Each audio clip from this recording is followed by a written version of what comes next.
So before I edit together and post today's stupidity, last one recorded, first one posted, I suppose. It is Memorial Day. I am in Sandpoint, Idaho. This place is beautiful. This is Lake Pend Oreille.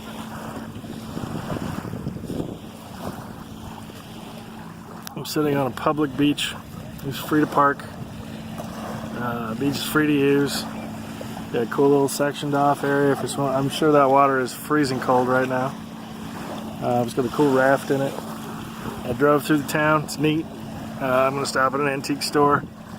Also a bookstore that carries antiques before I leave town. My grandfather served in World War II. I'm sure I said this last year.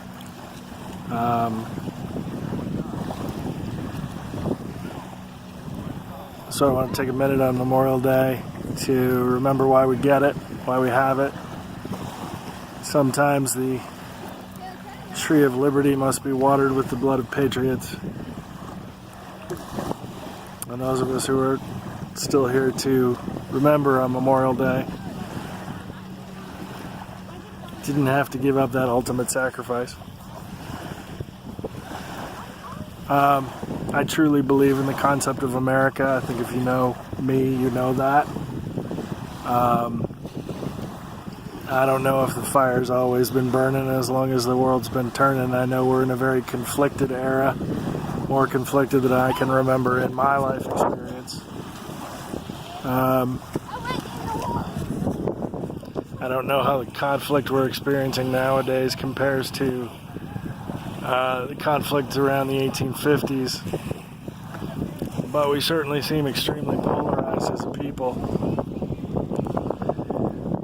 I think there are a few things. I'm going to try not to politicize this, not to take one side or the other. Try to stay out of the issues as much as possible, but in thinking about Memorial Day, I think about the issues that are facing us and how America is supposed to be able to talk about them. In 1953, we changed our national motto from E pluribus unum, out of many one, to In God We Trust, despite separation of church and state. And without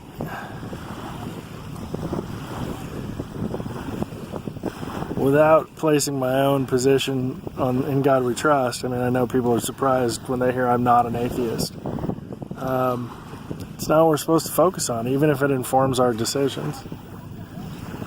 Anyway, that's too political. We've lost our ability to talk about things.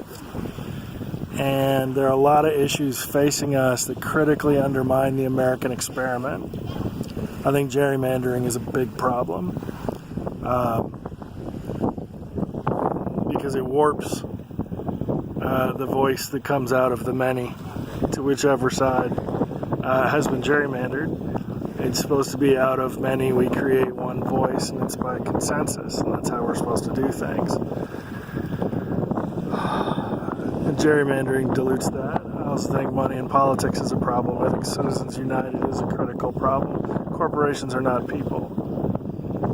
Money is not speech. And I think we have to have a national conversation on those. I'm getting too far off where I wanted to be. The other one is campaign finance reform. I think we have a problem with that. The money in politics keeps so many voices out of the system, and it's supposed to be one person, one vote, and we have to find a way to get back to that.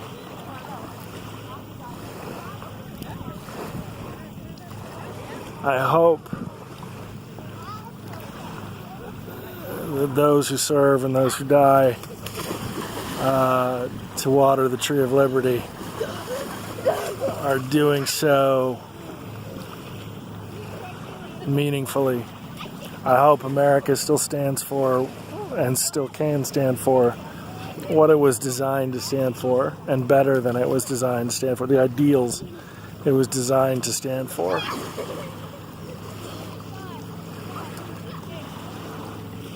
I find myself thinking, I'm a big proponent of repairing the discourse. I think every time we call somebody a libtard, it's a problem. I think every time we call somebody a Republican, it's a problem. I get where people are coming from. I understand where they're angry. I see it on both sides. There's some fundamental differences of opinion, whether it's we should look out for ourselves individually, and out of that individual concern, the whole will be protected, or whether it's we should look out for the whole so that the individual can be fulfilled within the system. But we've stopped talking to each other about it, and that's what we have to fix. This gave me an idea for a web series, because I have friends on both sides of the aisle, as many of us do,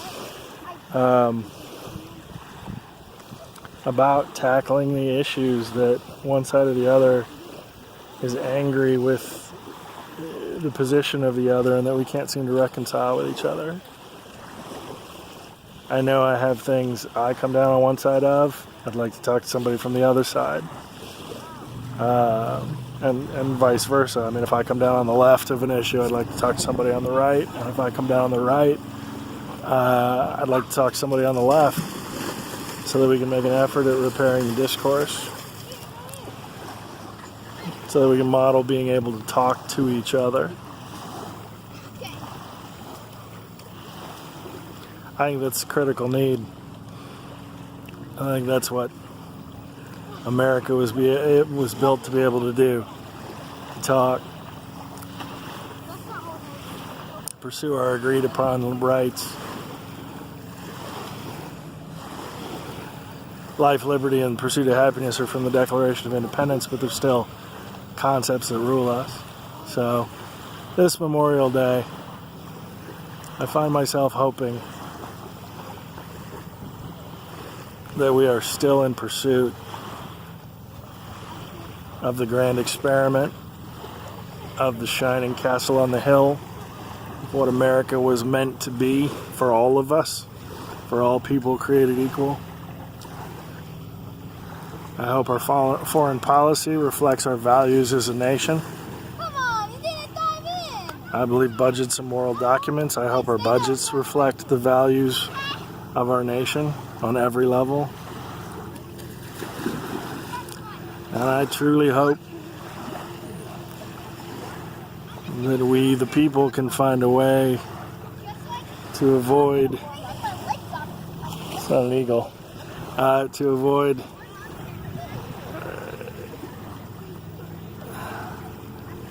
the catastrophe that might be looming, it's a seagull, in the conflict and the division that's facing us. I hope there's a way. My son thinks guillotines and punching Nazis. I hope there's a better way.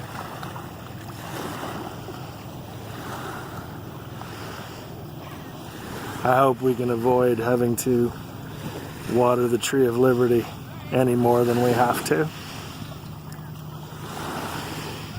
So on this Memorial Day, I thank those who gave and those who made the ultimate sacrifice. And I appreciate the freedom to be able to sit here on Lake Pend Oreille with these boat-created waves and enjoy how beautiful it is, and to make my stupid videos pursuing cryptozoological entities. So, God bless the United States of America. Happy Memorial Day, everybody. Peace.